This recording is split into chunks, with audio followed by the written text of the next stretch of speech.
毛渣张歪走，古子弹研作。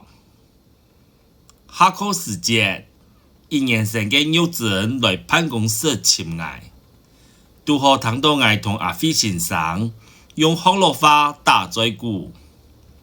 幼稚园严时就木当当嘅用电影写嘅声音问我：顾先生，唔做乜嘅要讲福佬话喏？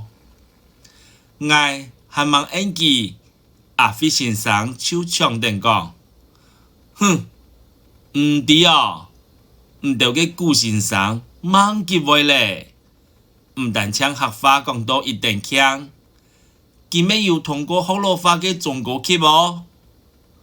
强怕好讲笑嘅阿飞先生同我一路碰风落去，我夹夹同玉珍讲，因为先生嘅阿妹系福佬人啦。